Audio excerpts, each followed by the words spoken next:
ಲೆಫ್ಟಾ sir? ಮುಂದೆ ಲೆಫ್ಟಾ? ಹಾಂ, ನೀಲಗಿರಿಸ್ಗಿಂತ ಮುಂಚೆ ರೈಟಾ? ಮುಂದೆ ಹೋಗಿ ಅದು ನೀಲಗಿರಿಸ್ಗೆ ಮುಂಚೆ ಇಲ್ಲೊಂದು ರೈಟ್ ಇದೆ ನೋಡಿ. ಸ್ವಲ್ಪ ನೀವು ಈಚೆ ಓದ್ಬಿಟ್ರೆ ತುಂಬ ಚೆನ್ನಾಗಿರುತ್ತೆ. ಇವ್ರಿಗೂ ಭಾಷೆ ಬರೋದು ನಮಗೆ. ಸ್ವಲ್ಪ ನೀವು ಮೈನ್ ರೋಡಿಗೆ ಬಂದರೆ ಅಪಾರ್ಟ್ಮೆಂಟ್ ಅದು? ಹಾಂ, ಅದೇ ರೋಡ್, ಮೈನ್ ರೋಡಲ್ಲೇ ಇದ್ದೀನಿ. ಮೈನ್ ರೋಡಲ್ಲೇ ಇದ್ದೀನಿ. ಹಾಂ, ಮೈನ್ ರೋಡಲ್ಲಿ 7th ಕ್ರಾಸಿಂದ ಸ್ವಲ್ಪ ಮುಂದೆ ಬಂದಿದ್ದೀನಿ.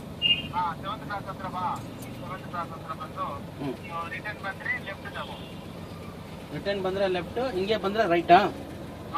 ಸ್ವಲ್ಪ ನೀವು 7th ಕ್ರಾಸ್ ಮೈನ್ ರೋಡ್ ಬಂದು ನಿಂತ್ಕೊಳ್ತೀರಾ? ನಾನು ಬಂದ್ಬಿಡ್ತೀನಿ. ಹೌದಾ? ಓಕೆ ಓಕೆ ಹೇಳಿ. ಮೈನ್ ರೋಡಲ್ಲಿ ಇದ್ದೀರಾ? ಮೈನ್ ರೋಡಲ್ಲಿ